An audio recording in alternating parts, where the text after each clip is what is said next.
because I'm divorced. Yeah. You might wonder why I'm divorced. I'll answer that question with another question. Have you guys ever heard of the band Hanson?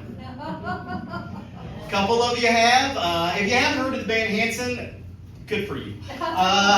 Hanson is a child's boy band from the mid-90s to the early 2000s. Their big hit MMMBop took the nation by charge in '97. What's MMMBop about, you might ask? Nothing. Fucking nothing. It's the worst song ever conceived, recorded, or put out into the world. It's awful. It's like vomit took a shit, all right? If Suicide had a soundtrack, MMMBop would be songs 1 through all of them. Oh, man. But it's not really the band that I have a problem with, it's the fans, okay? Because these fans started out as the cutest, most excited teeny boppers you've ever met, and since then they have just de-evolved into the thirstiest 40-year-old women alive. And my ex-wife was the thirstiest, boy. She was obsessed. Every night I came home, she was glued to her phone on every text message, on every message board, on every website. It was neglectful. But worse than the neglect and the loneliness was our home decor. Our house was a shrine to these 3 assholes. Everywhere I looked was a picture of a guy she'd rather fuck. Yeah, that got insulting after a while. The worst part of our house by far was the bedroom, because not only did we have pictures of these guys, we had pictures of them from when they were children. Yeah, it was like living in an issue of Tiger Beat from '98. It was rough. And do you know how hard it is to get down with your spouse with strange boys staring at you? It's nothing like church camp. It's weird. I see some of you with kids. Oh, man. But I was a good husband, all right? I was going to make this woman happy. So I'm back there just doing my best, and all of a sudden I lock eyes with 1996 Taylor Hanson. Yes, I do know all of their names, Taylor, Zach, and Isaac. Of everything I could have lost in the divorce, why didn't I lose that information? But like I said, I'm back there, I'm doing my best, and now the lights are low because it's sexy time, and this picture's turned all dark and grainy. I feel like I'm staring at a dead kid on a milk carton. But that's never stopped me before, folks. So I'm back there getting it, going, we got this, oh God, do you think they ever found him? Yeah, you're laughing. She's all pissed off and confused. What's wrong? I was raised in a house with books and morals, honey. That's what's wrong. Now I'm terrified that To Catch a Predator's Chris Hansen's going to come through my door. Who, by the way, is the only Hansen in this bit I give a shit about. All right, he's going to kick down the door. Sir, do you know what you were just looking at? Yeah, the back of her head till shit got weird. Sir, we need to have a discussion. No, you need to talk to her. She's got the text threads and the message boards. Bye-bye, baby. Divorce is hard, though.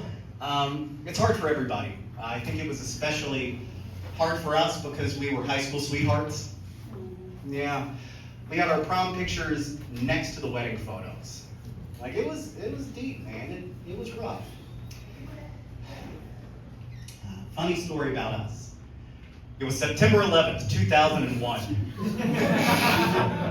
It's true, I was 16 years old, please don't do the math, and I was at the local courthouse with my mom getting a restraining order against the girl who would one day become my future ex-wife. Big red flag. The bitch even has red hair, like it can't get any redder or flaggier than that, man, it was red. And the only reason we didn't go through with the restraining order was because while we were there, the planes hit the towers. So they evacuated the building.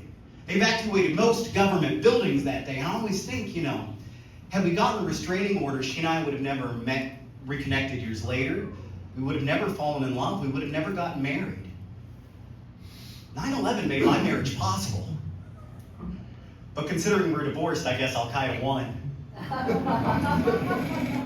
I guess it just proves the old saying to be true that God never closes a door without slamming a couple of planes into a bunch of windows. Oh, good. I'm glad that joke landed. Oh, maybe one day it'll kill, right? So I don't know if you can tell, but I'm not the most manliest of men. A lot of people just assume I'm gay, and I get it. I picked this outfit. It's cute though, right? Oh, I do. Like, I'm a confusing guy to look at. I love women, but from the wrist down, it's a little sus. I do. I love titties, but my hands are telling another story, girl. And it's a musical. I've been in a lot of musicals, believe it or not. I feel like being a straight guy in a musical is like being a white guy on the basketball team. There's only a couple of you, and nobody's there to see you. But yeah, no, I learned early on in my life that I could not catch a ball to save my life, so I joined the ballet class. Yeah. I was the smartest guy in the school. I was, because I was in an air-conditioned room lifting beautiful women in tights while the other butch boys were on the football field in August sacking each other. Whatever that means. Sounds a little gay to me. And if they were on the football field, then they were on a cold gymnasium floor rolling around in unitards for some reason. I don't understand the costume choice, but it's cool. They're doing that while a very aggressive man with an angry whistle judged them harshly. To this day, I still don't understand these sport of wrestling. I just assume he awards a trophy to the most handsome boy. That's what I do. And then after these kids are done fighting each other for their parents' and faculty's amusement, they're sent off to the showers to soap up and strip down, real straight guy shit. And they're just looking at each other's wieners, worried I might want to look at one day. They come out, they follow me around the school. They were weird, man. They'd always make comments. I called them the illiterati, because they couldn't read. They'd always want to fight, too. Almost every day would end in a fight, and every fight started the same way. They'd circle around me. The lead redneck would come out. He'd start stretching, because it's going to take effort to kick my ass. And one day I had enough. I said, fuck you. I'm going to fight back. So I start stretching, but all I know is ballet. Let's go, motherfucker! I'm sorry, I don't speak white trash. Can someone translate? Yeah, I didn't speak white trash, but he did speak sarcasm. He beat the shit out of me that day. I got my ass kicked a lot back then. And I really held on to that anger for too long.